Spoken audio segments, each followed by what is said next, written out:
Sometimes you just can't believe the things you. Thanks for tuning in. My name's Ryan Johnson. I'm the co-pastor of Living Water Vineyard Church, and I'm here with Mykie Collins. Thank you so much for joining us.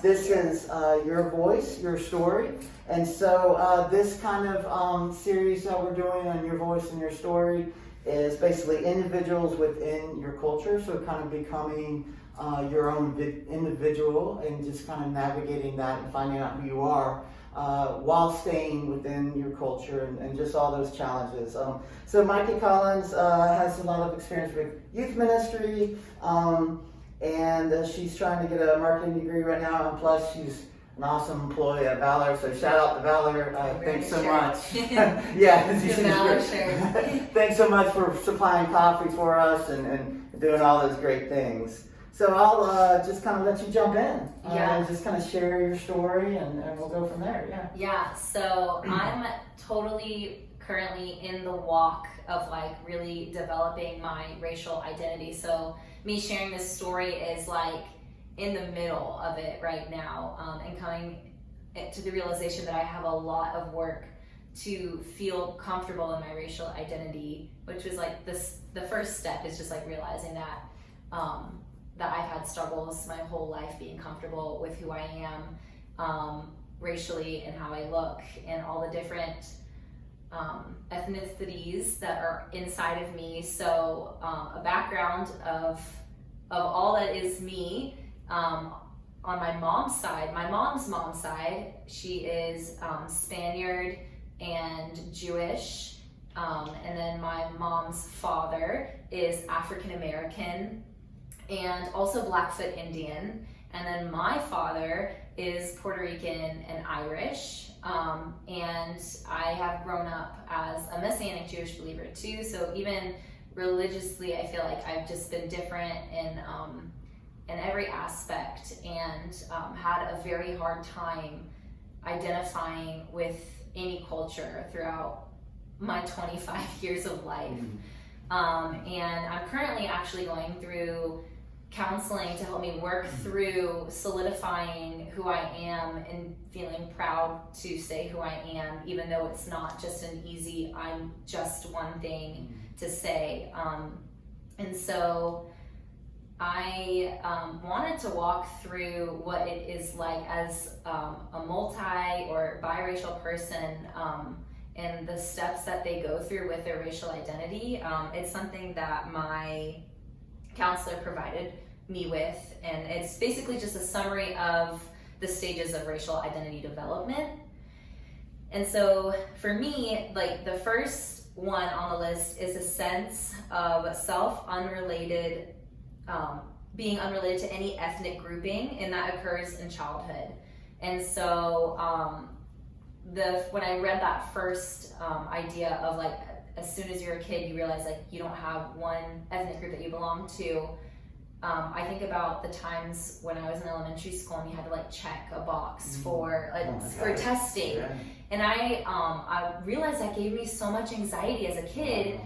And the way that I reconciled it when I was younger and not understanding how the system works or why I was even doing it, I would every couple times that you had to do it throughout the year, I would change it up to make sure I was being even across the board and that I wasn't lying to anyone about who I was, because I felt that pressure of like, okay, there's a box for Black, there's a box for white, there's a box for Asian, there's a box for Native American, and there's a box for Hispanic.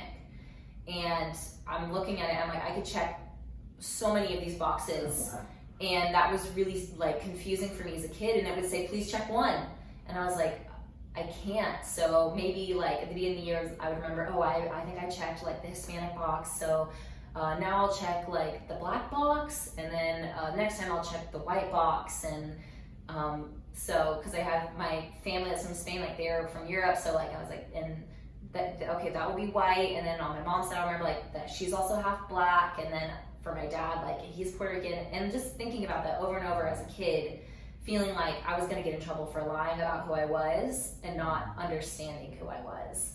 So that was like the foundation of like trauma with my racial identity, is like being asked. And so along with that, I think growing up I was asked a lot. Even till this day, I get the question, "What are you?"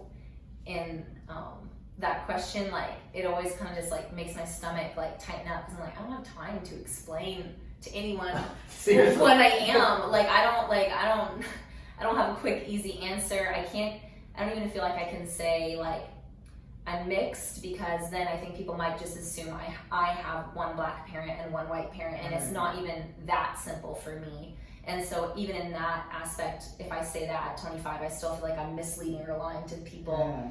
And then they could follow up with, "Oh, like, which one of your parents is blah, blah, blah?" And I'm like, well, actually, my mom is mixed, and that's how I'm mixed. And so it's like a whole long conversation. Yeah, it's yeah. like, I just met you a long time. Yeah. Especially if you're working at the coffee shop. It's Oh, like, okay. yeah, and it happens. Yeah, it happens a lot. When I gotta get your order. We got a line. Let's keep going. Wow. And it just kind of gets me like, it throws my mind for a loop every time.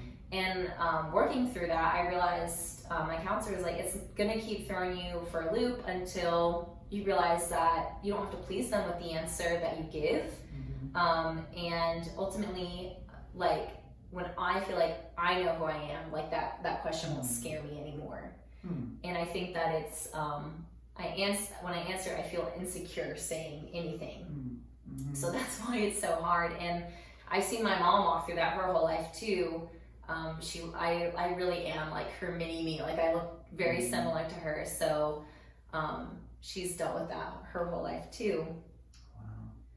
And the next step on the racial identity development was a choice of group.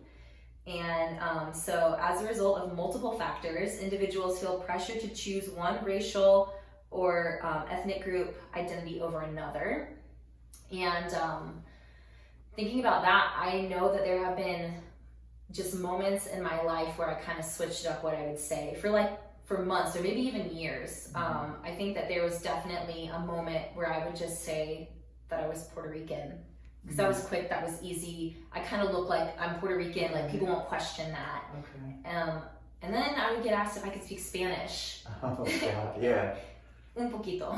Like, and then I would remind me, man, I'm not even Puerto Rican enough to say that I'm Puerto Rican. Like, that's how I would feel inside. Like, all my Puerto Rican family lives in Florida, and when I go visit them, like, they're able to all communicate, and I'm just barely trying to get the pieces of the conversation because there's a language barrier.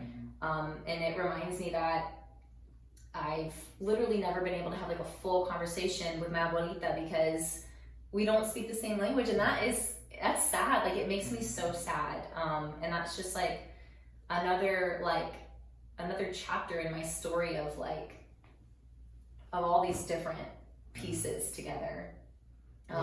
Yeah, so I guess a question, kind of off the script here is, obviously when you're younger, it's like identity is important. And of course, for me, the identity was like, okay, well, I became punk rock because that was kind of an identity. Yeah. So just, I guess, maybe talk a little bit about when you were in high school and just how you navigated that. Were you just different, so that kind of worked, or, Yeah, high school was tough. I think I've always had the need and desire to be different and be unique, which is really funny because in high school it was that, definitely with how my style was, I would express myself differently, but that was still even drowned out by a bigger desire to just not be racially different or even be made fun of. And I remember when I moved to Cumming, Georgia when I was 14, I was in middle school and I was just finally allowed to start straightening my hair. And so when I moved in the middle of the school year. So I was in 8th grade and I went to middle school as a new kid and my hair was straight for the first couple weeks. And I remember I was I'm just gonna try and wear it curly. And I got made fun of really bad. And so I was you know what, not doing that here. And I literally straightened my hair probably from age 14 to 20. No one knew I had curly hair, which now it's an obvious like Sure. part of my identity, Mhm. and I really accept it now. But that turned into me also just really hating the physical features of myself that looked different than the majority. And I ended up in high school like always buying foundation that was like way lighter than my skin tone, and that it really hurts to say out loud because like I feel like I was young and I was just trying to do what I could do to survive, but like now it feels like such a disrespect of like who I am and my culture, and just a disrespect to anyone who's like not white when you're trying to make yourself be like that. Well, you know, and as a child, you want to fit in. Right. You don't, you know. And Yeah. I think there's grace there. Totally, you know? yeah. And especially with the challenges. You were so many different cultures. It's Right. like, what do you pick? You Right, know? right. And so at that point, I think I was just trying to pick to blend in and be maybe a wider version of myself if I could create it by my hair and my skin, and just doing anything that I could have control over. I remember really, really wanting to have colored contacts and like not being allowed to get them either.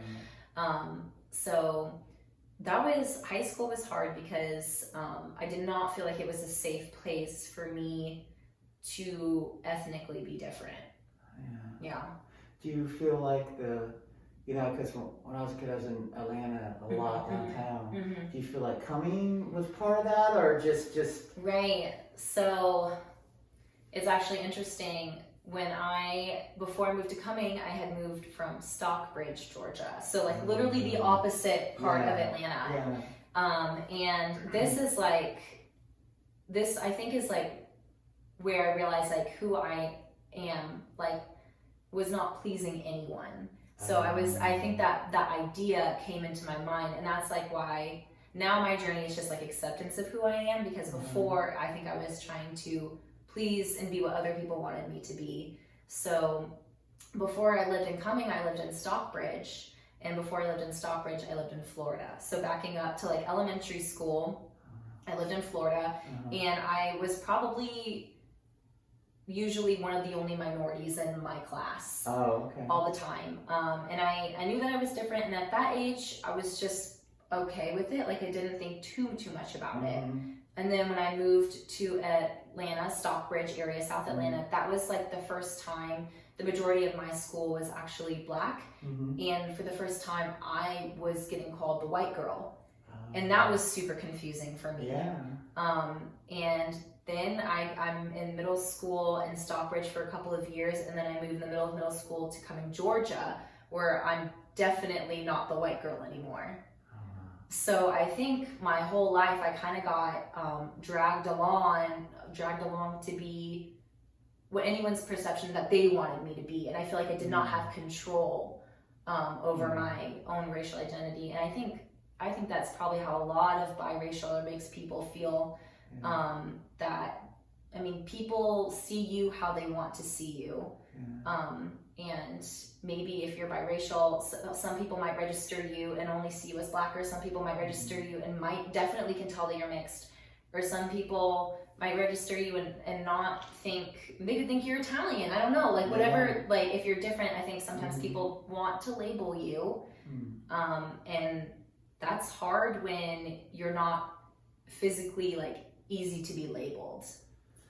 Yeah, and that is interesting, the drastic change from school to school. And I guess another question I would ask, because obviously in schools our history is definitely a little skewed, American history and world history, in America especially. I guess my question for you is, like, as you're in history class, and they talk about like they talk about slavery, or then they talk about the Native Americans.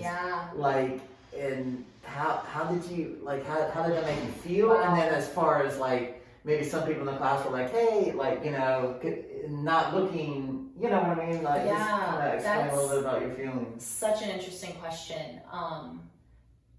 I can literally remember thinking to myself, because I think when you talk about that in history class in school, like Mm-hmm.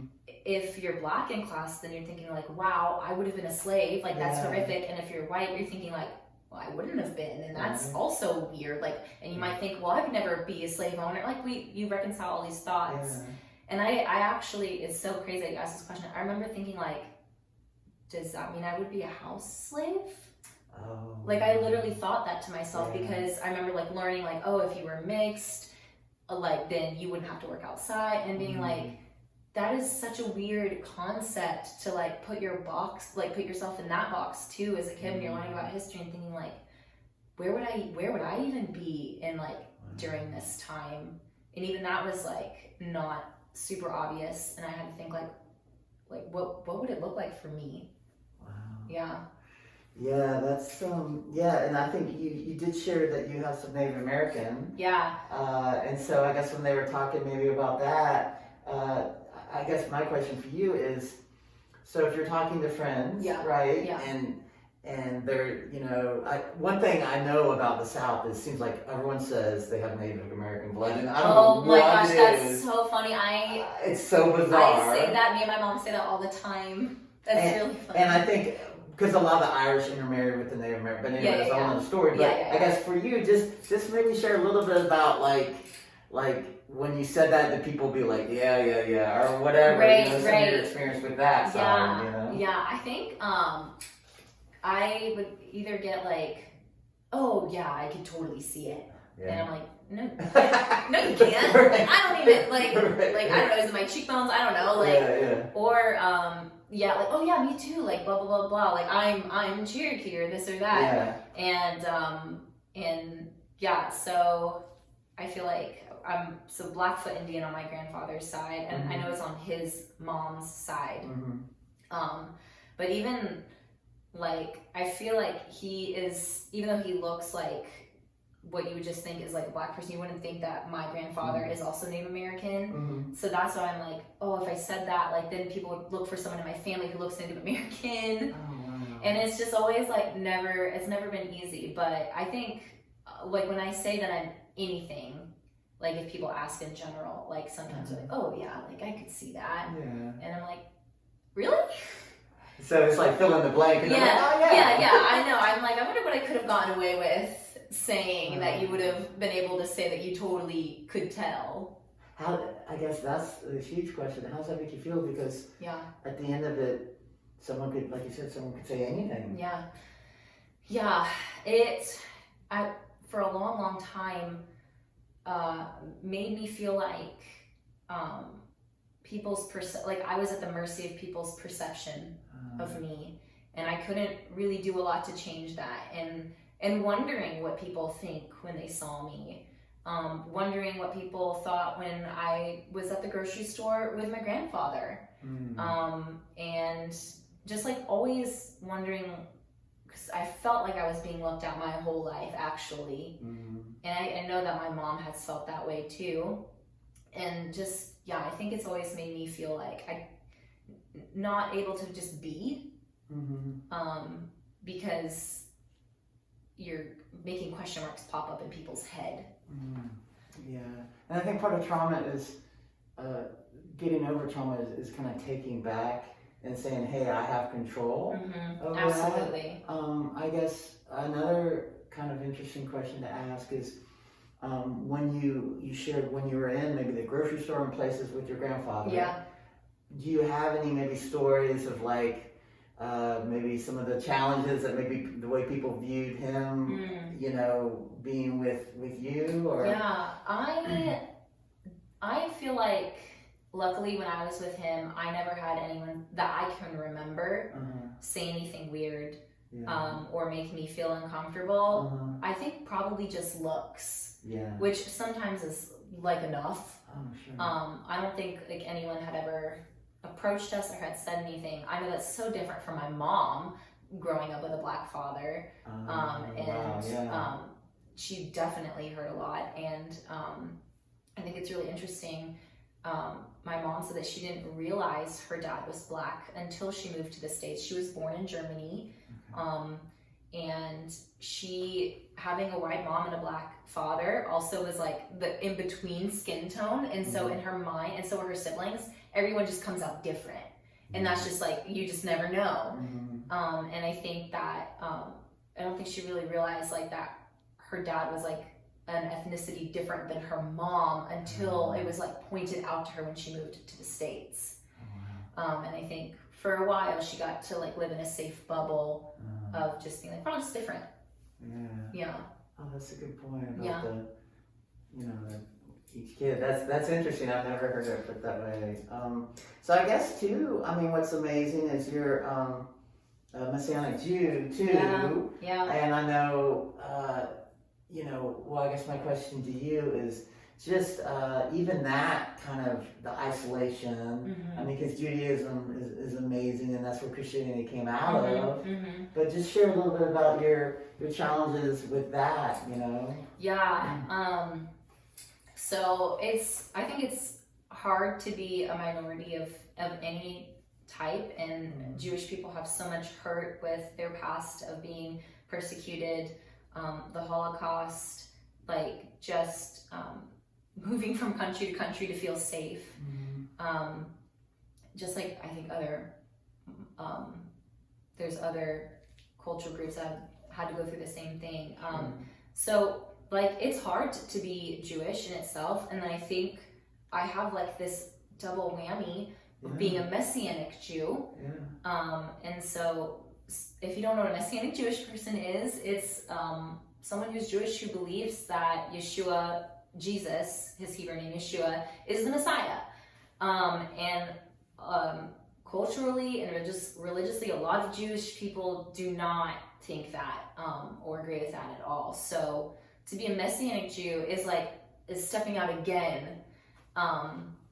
And like when I talk through this and say this all out loud, like I know that there's like such a purpose that God made me so dynamic, even with being a Messianic Jewish believer. Like it's always complicated, and it's always different, and it's always like never like a easy, simple answer. And it has to be like so intentional on his part, because it's like such an obvious theme on my life that I think it's allowed me to just like reach such a broad spectrum and be able to relate in such a wide range. And that's cool. It's definitely had its challenges, but like I think the acceptance is like me knowing that it was intentional. It was such a purpose on my life. And I'm so thankful that to be Jewish and to know that like the Jewish Messiah. But I think if I were to talk to Jewish people, that can come across as offensive. And then if I am to talk sometimes to Christian people, they can be like, why aren't you just Christian then? And so even in that idea, like it's like, man, I always have to give such a long explanation. It's so interesting. Oh my gosh. Yeah, because I mean the challenge a lot of Christians, unfortunately, the Old Testament is not really tied with the New Testament, and so once again you're like doing that. Okay, well this is what you're giving a Bible lesson at the end of it. I always I feel like it's always, do you have a minute for me to explain all of this? I guess going on with another question. So unfortunately I've heard a lot of bad things about okay, well you have slavery, you have the Holocaust, and all these people like trying to compare them, and they're not, you can't compare them at all. But what's interesting in your situation, in your heritage, it's like a double whammy. So I guess, have you ever kind of thought about, I mean obviously you have, but just maybe some of your thoughts on that heritage. The first thing I think about is like, I'm so thankful for like God in my life, because there's such generational trauma, and I think I have it on like on both ends. And like I remember the first time when I was learning about U.S. history, I call my grandfather Grand Frog, which is really funny. He calls himself Grand Frog. It's just like I couldn't say his name properly or couldn't say Grandpa as a kid, so Grand Frog. I remember calling him and being like, did you like have to drink from like different like water fountain, like getting like realizing like I remember being like in elementary, like, wait, okay, I think he's this age, and like this happened in this time, so he would be alive like during segregation, and I never realized that until like it was taught to me in school. It's not like it was an avoidant topic and conversation. I don't know. I just, when I hung out with him, it was just easier. You're his grandfather, grandkid. So, and he was like, yeah, like I feel like he answered it like, yeah, like obviously. And I was just like, oh my gosh. And then realizing that I had on my grandmother's side, her mom's brother and dad, so my great grandmother's brother and then my great grandmother's father were in concentration camps. And yeah, that, like, when I realized that, it's like it just makes you feel like that much more connected to a pain that like hasn't touched your life but is like woven into like your family. And it's like a really crazy thought to know that like you're related to someone who was in the Holocaust, and just like it's a crazy thought to know that like someone's grandmother like has stories of being segregated and not getting to go to the school that she wanted to, or whatever. It's because even now with so much of the police violence and stuff, I mean, you relate to that, but then it's like, that's so interesting. I mean, I guess too, maybe share a little bit about some of your role models. That's one of my questions. Like growing up, because I know the challenges of coming from so many different cultures. So maybe, what are some of your role models? Yeah. Good and bad. I think, like, literally when you read that question, the first two people that came to my mind were my mom and my grandmother. And like I think of couples like you and Dr. Lisa, like just like not letting what other people think stop like love. I think about that like with my grandma, like moving to the States. She grew up in Germany and moved with her children and her husband to the States, not knowing like what she was going to enter into. The hate that she would get for being a white woman with a black husband, and still like standing up for her family and for her love and for her marriage, and knowing that was really, really hard, and like being exposed to that. Like I don't know for sure, but I don't think that she experienced a lot of it overseas. Not that it's not a thing, I know it is, but also they grew up on base because my grandfather was in the military, so I just think that that was like a little safer bubble. And then the same for my mom, for just like raising me to not ever feel like one person was better than the other. I had dolls that were of all colors. I mean, she really, really, really told me that like being black is beautiful. Being different is beautiful. Like telling me at times when I would complain about my hair or something, saying you're gonna grow up and like love the things that you don't like about yourself. And just really encouraging me to love the person that I was, even if I felt and that I looked different. And I don't know why that was like such a big thing for me as a kid, but it really, really was. Like I didn't like looking different. And I know that I like being different with how I like maybe dress, or like being a creative person, being like having all these other things that like I'm okay with expressing myself. But for some reason I was like, I just didn't like it in like my physical appearance. And my mom really, really, really worked hard to fight that in me. I think at some moments in my life, society kind of won. But I'm really, really proud that she encouraged me to like just love all people for like no matter what. And you can choose, even if you're different or creative, you can choose to wear different clothes, have different hair color, but Yeah. you can't choose to change the way you look, Yeah. physically. Yeah. Huh. Well, I guess that's another quick question. So, because of you mentioned like being creative and stuff, did you find that you were more accepted maybe in some of the creative circles just because of because of some of the differences that you have as far as culturally or just I think that's totally true. I think there's always like you always see like artists are different, musicians are different, Mm-hmm. like kids in theater, musical theater, like Mm-hmm. I don't know why it always works out that way, but I think I totally did drift to like those kinds of friend groups in high school. Mm-hmm. Probably for some search of acceptance, definitely. Mm-hmm. Okay, well, I guess just one more question. I guess if you could, if if you could share something to anyone that's listening, just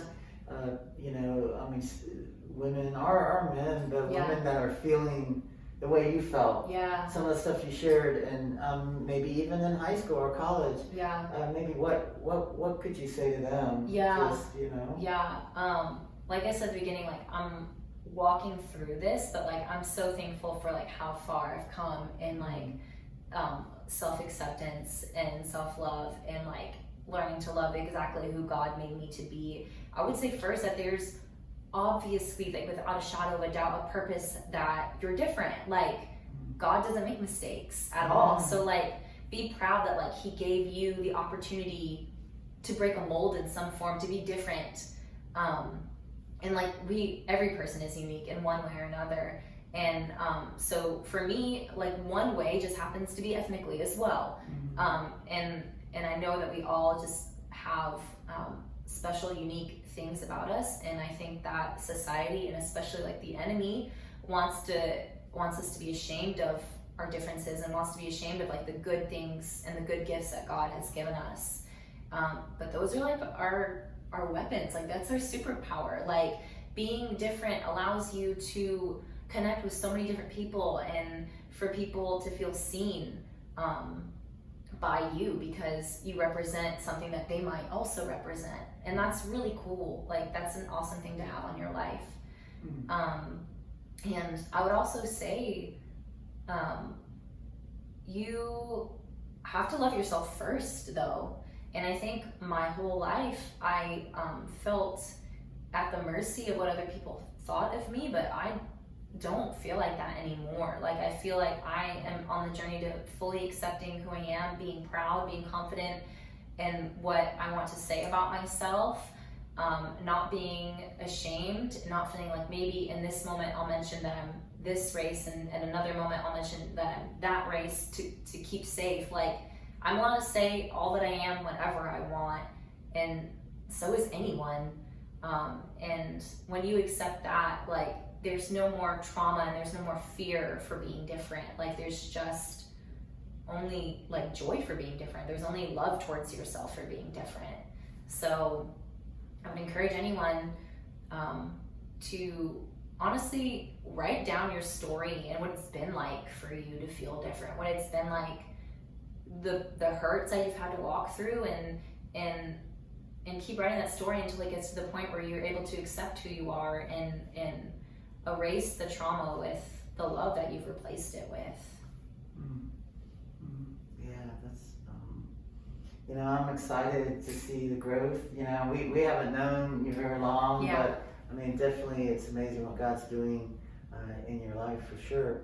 So I guess too one last question too is, as far as from the Yeshua standpoint, as far as just your relationship with Yeshua, that definitely played a part, I'm assuming, in some of that healing. Maybe just explain how he spoke to you a little bit with the identity healing. Yeah, I think like my overall like overarching testimony is totally about self-love, and just like another piece of it has been self-love and self-accepting, like with my racial identity. And so like where Yeshua has like come and like allowed me to get to this point is like when I realized like his love for me was what allowed me to love myself, and like realizing that like I was worthy of it, and like I was one of the billions of reasons that he decided to like give his life as a sacrifice. Like I was on the list, like, and like realizing like the honor in that, and the love in that, like allowed me to realize that I was worthy of love, and like realizing that I'm worthy of love allows me to accept every part of myself. So yeah, like accept yourself, but like go the step before that. Like the first step is like recognizing that like Yeshua loves you, and like the fact that you're a living, breathing person means that there's like immense purpose on your life. And like when you can sit in that and realize like the purpose that you have and the love that is being given to you from God, like you will be unstoppable. You will be worthy of it, and it will flow through you, and the rest kind of easily falls into place. Like I realized I was loved by Yeshua. I realized that God has purpose on my life, and through that he's allowed me to heal through racial trauma, and allowed me to love who I am in that aspect as well. Yeah. So you go to Bethel, Yeah. which is a Messianic Jewish church in Atlanta. Yeah. I guess in Sandy's Roswell. Roswell. So shout out to Bethel. Yeah, We'll put yeah. a link to them. If you're watching this YouTube, we'll do that. So I would like to just go ahead and close with prayer. Totally. Not putting you on the spot. Is there any maybe cultural prayer that you'd like to pray that as far as being a Messianic Jew to close us out with? Yeah. Or, but if you don't, I can close too. I mean, I know. I don't have to do like a Hebrew prayer, but I would just like to pray a little bit, and then if you want to close out. No, that's awesome. Yeah. Okay. Cool. Yeah.